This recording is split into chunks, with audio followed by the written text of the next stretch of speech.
আসসালামু আলাইকুম এভরিওয়ান, কেমন আছেন সবাই? আশা রাখি প্রত্যেকেই ভালো আছেন। তো এই ভিডিওর মাধ্যমে আমরা দেখব কিভাবে অনলাইনে আপনি রেলের টিকিট কাটবেন। তো এই জন্য ভিডিওটা স্কিপ না করে শেষ পর্যন্ত দেখতে থাকুন। তাহলে চলুন ভিডিও শুরু করা যাক। তো শুরুতে আপনার ফোনে থাকা যে কোনো একটা ব্রাউজার আপনি ওপেন করে দিবেন। ওপেন করার পর গুগলে এসে বিডি রেলওয়ে রেখে সার্চ করবেন। সার্চ করার পর এখানে বাংলাদেশ রেলওয়ের যে ওয়েবসাইট সেটা আপনি পেয়ে যাবেন। এটা ক্লিক করবেন। ক্লিক করার পর এখানে আপনাকে লগ ইন করতে হবে। তো লগ ইন করার আগে এখানে আপনাকে একটা অ্যাকাউন্ট করে নিতে হবে। তো অ্যাকাউন্ট যদি না থাকে রেজিস্টার নামে অপশন ক্লিক করবেন। ক্লিক করার পর এখানে আপনার যে কোনো একটা ফোন নম্বর আপনাকে দিয়ে দিতে হবে। তারপর আপনার এনআইডি কার্ড এখানে দেবেন।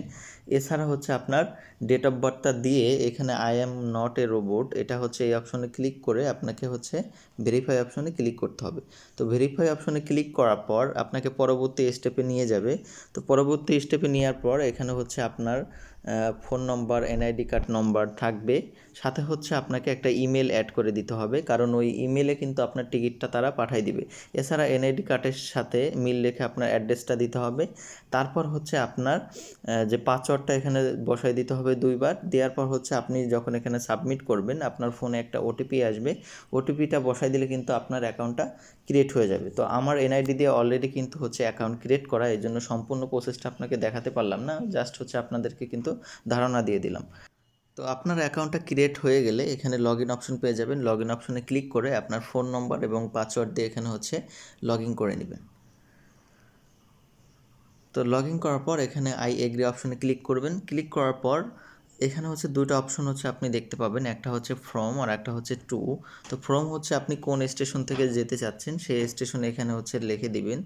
তো সেই স্টেশনে প্রথম কয়েকটা ওয়ার্ড লিখলে কিন্তু আপনি এখানে পপ আপ হিসেবে দেখতে পাবেন। যেমন আমি রাজশাহী থেকে টু ফরিদপুর যাব, এই জন্য এখানে ফরিদপুর আমি সিলেক্ট করে দিব। সিলেক্ট করার পর ক্লাস আপনি এখানে সিলেক্ট করে দিবেন। এখানে আপনি এসিতে যাবেন না নন এসি অথবা শোভন চেয়ারে যাবেন সেটা সিলেক্ট করবেন। আমি যেমন শোভন চেয়ারে যাব এই জন্য এস চেয়ার এটা সিলেক্ট করে দিলাম। সিলেক্ট করার পর জার্নি ডেট রয়েছে, এখানে যদি ক্লিক করি এখানে আপনি আগাম 10 দিনের টিকিট কাটতে পারবেন। যেমন আজকে 21 তারিখ, আমি 26 তারিখে টিকিট কাটবো, এই জন্য 26 তারিখের এটাকে সিলেক্ট করে সার্চ ট্রেনে ক্লিক করে দিব। ক্লিক করার পর এখানে দেখেন 26 তারিখে আপনার যদি একাধিক ট্রেন থাকে তাহলে কিন্তু এখানে শো করবে। তো 26 তারিখে রাজশাহী থেকে ফরিদপুরের মধুমতি এক্সপ্রেস একটা ট্রেনই আছে, এই জন্য এই একটাই শো করতেছে। এবং এখানে আপনি টিকিট দেখতে পাবেন এবং কতটা টিকিট আছে তাও আপনি দেখতে পাবেন। তো আপনার টিকিটটা বুকিং করার জন্য বুকিং নাও এই অপশন আপনাকে ক্লিক করতে হবে। ক্লিক করার পর এখানে আপনার কোন কোন বগিতে সিট খালি আছে সেইখানে কিন্তু আপনি দেখতে পাবেন। এখানে উমো এবং চ বগিতে কিন্তু সিট খালি আছে। তো এখান থেকে আপনি উমো বগি যদি সিলেক্ট করেন তাহলে আপনি সিট এখানে দেখতে পাবেন।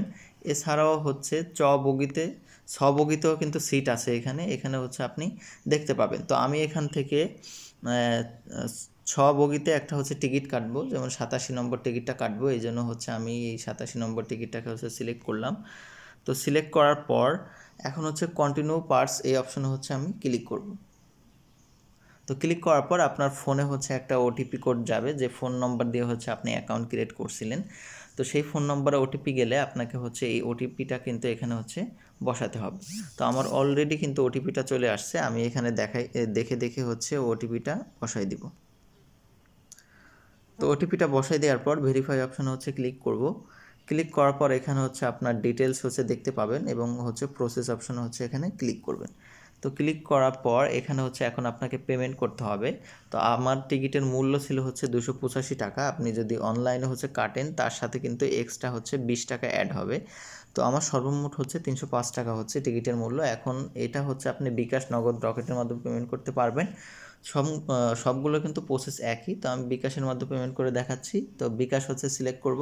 সিলেক্ট করার পর প্রসেস টু পেমেন্ট এই অপশানে ক্লিক করব। তো ক্লিক করার পর আমার পেমেন্ট অপশনে কিন্তু নিয়ে যাবে তারা। তো দেখেন এখানে কিন্তু তারা পেমেন্ট অপশনে নিয়ে যাচ্ছে। এখানে আমার বিকাশ নম্বরটা আমি দিয়ে দিব, আপনারা আপনার বিকাশ বা নগদ বা রকেট নম্বর দিয়ে দিবেন। দেন কনফার্ম অপশনে ক্লিক করবেন। ক্লিক করার পর আপনার ফোনে বিকাশের থেকে একটা ওটিপি আসবে, সেই ওটিপি কিন্তু এখানে বসাই দিতে হবে। তো দেখেন এখানে হচ্ছে আমার বিকাশের ওটিপি কোডটা অলরেডি কিন্তু চলে আসছে, আমি এখানে বসাই দিলাম। বসাই দেওয়ার পর হচ্ছে কনফার্ম অপশনে ক্লিক করে দিলাম। ক্লিক করার পর আপনার বিকাশের যে পিন নাম্বার, এই পিন নাম্বারটা এখানে বসাই দিবেন। তো পিন নাম্বার বসানোর পর এখানে যদি হচ্ছে কনফার্ম করেন তাহলে কিন্তু হচ্ছে আপনার পেমেন্ট হয়ে যাবে এবং আপনার টিকিট কিন্তু সাথে সাথে বুকিং হয়ে যাবে। আপনি অ্যাকাউন্ট ক্রিয়েট করার সময় যে ইমেলটা দিয়েছিলেন সেই ইমেলে কিন্তু তারা হচ্ছে আপনার প্রিন্টেড যে টিকিটটা রয়েছে সেটা কিন্তু হচ্ছে আপনাদেরকে পাঠিয়ে দিবে। তো ওটা হচ্ছে আপনি দেখিয়ে ভ্রমণ করতে পারবেন, অথবা আপনি কিন্তু চাইলে ভিউ টিকিট অপশন থেকে এটাকে কিন্তু ডাউনলোড করে নিতে পারেন। নিচে দেখেন ডাউনলোড অপশন আছে, ডাউনলোড টিকিটে দিলে এখানে কিন্তু হচ্ছে টিকিটটা ডাউনলোড হয়ে যাবে। তো দেখেন টিকিটটা কিন্তু ডাউনলোড হয়ে গেছে। তো এটা দিয়ে কিন্তু আপনি হচ্ছে ভ্রমণ করতে পারবেন। তো এটাই ছিল মূলত ভিডিওটা ভালো লাগলে অবশ্যই লাইক করে দিবেন, আর ভিডিও সম্পর্কে কোনো কিছু বুঝতে অসুবিধা হলে সেটা আমাকে কমেন্ট করে জানাতে পারেন। তো আজ এ পর্যন্তই, দেখা হবে নতুন ভিডিও নিয়ে। সবাই ভালো থাকবেন।